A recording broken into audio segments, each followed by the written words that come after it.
Bonjour mes loulous, j'espère que vous avez bien dormi. Alors aujourd'hui, si tu vas voir la chance de la chance dans ta vie, d'accord? Pour enlever toutes ces énergies négatives que tu as autour de toi, d'accord? Des gens qui t'aiment pas, des gens jaloux, des gens qui t'envient.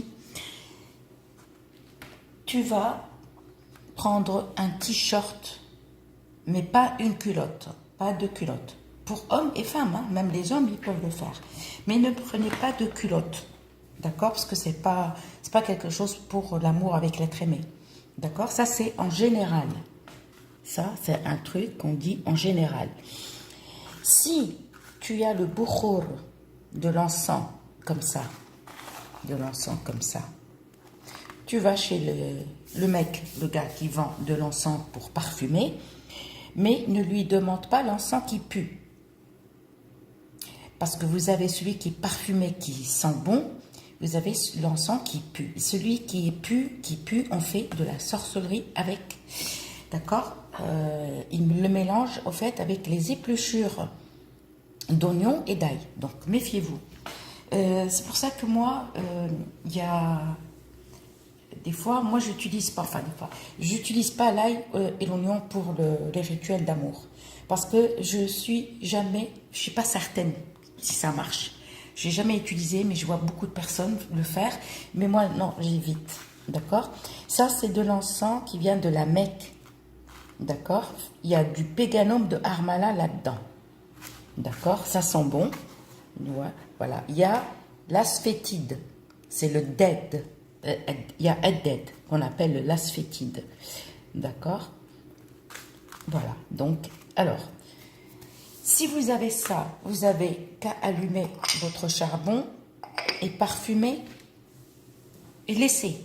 Ne le prenez pas, laissez-le parfumer seul. Vous le posez par terre et vous laissez par terre ou sur une table. Ne brûlez pas la baraque, vous laissez. Si vous n'avez pas ça, il n'y a pas de souci, il n'y a aucun souci. Vous allez prendre un t-shirt blanc, absolument blanc, jamais de noir. Et vous allez un t-shirt pas lavé. Surtout, le t-shirt, il ne faut pas qu'il soit lavé. Il faut qu'il y ait un peu de votre odeur. Une odeur, parce qu'on a tous une odeur, d'accord? Vous ne le lavez pas, mais ne prenez pas n'importe quelle couleur. Le t-shirt, il faut qu'il soit blanc uni, pas de motif, pas d'écriture, ni de dessin. D'accord? Vous allez le poser. Alors, le t-shirt, quand vous allez le prendre, on ne va pas tout utiliser le t-shirt. C'est-à-dire, vous coupez juste un petit morceau comme ça. Rectangle ou carré. Juste un petit peu. C'est tout. On va d'abord le badigeonner de musc noir. D'accord? On va frotter du musc noir. D'accord? Ensuite, du musc noir, hein, j'ai dit.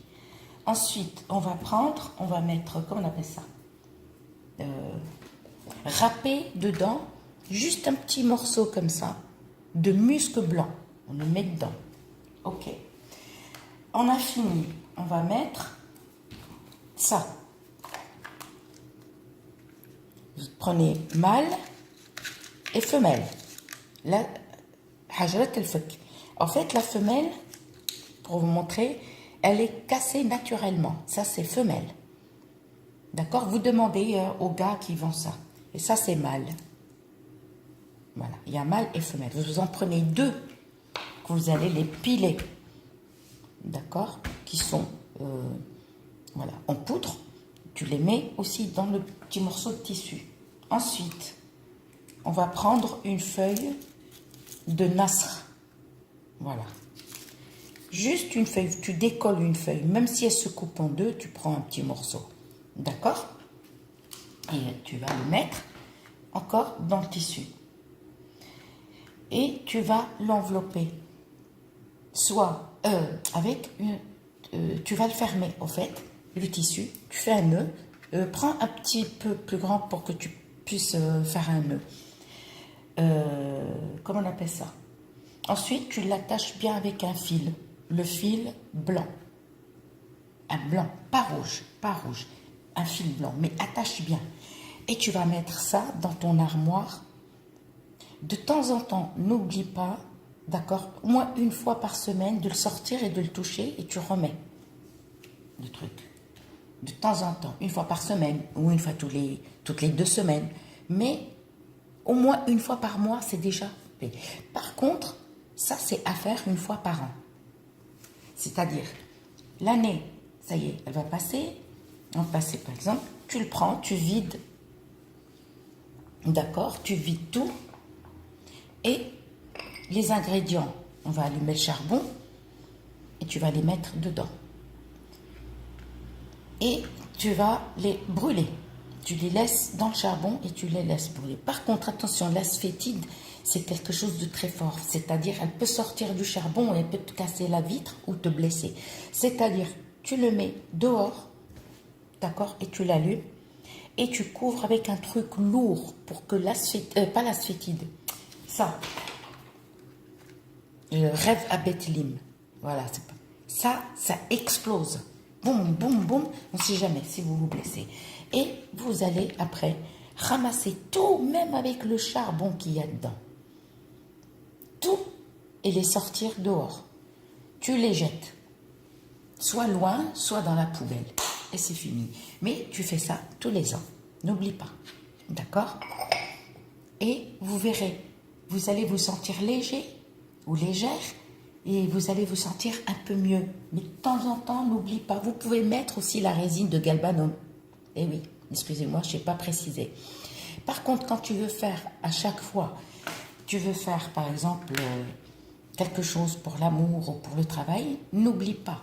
Quand tu veux faire par exemple le plomb ou le fer à cheval ou la résine de galbanum qui est le fasour, n'oubliez pas de les couvrir avec de la semoule et les mettre dans une autre pièce et les cacher. Pourquoi? Parce que le fasour, le plomb et le fer à cheval, ça va t'effacer ce que tu viens de mettre. C'est-à-dire que ça va tout détruire. Le plomb, il détruit tout. C'est pour ça que le plomb, il est bien pour enlever la sorcellerie. Et le fer à cheval aussi, quand on le brûle. Donc, c'est pour ça, tu prends un bol, tu mets un petit peu de semoule, tu mets par exemple le truc que tu as mis et tu couvres avec de la semoule. Semoule de blé dur ou du riz, d'accord? Semoule de couscous, juste pour les protéger. Et on met toujours, n'oubliez pas, le couvercle d'un tagine dessus et on les range. Là, vous allez faire le plomb ou le fer à cheval ou le fasour. Il faut éloigner, il ne faut pas que ça reste dans la même pièce que vous allez faire. J'espère que vous avez compris. Je vous dis à bientôt.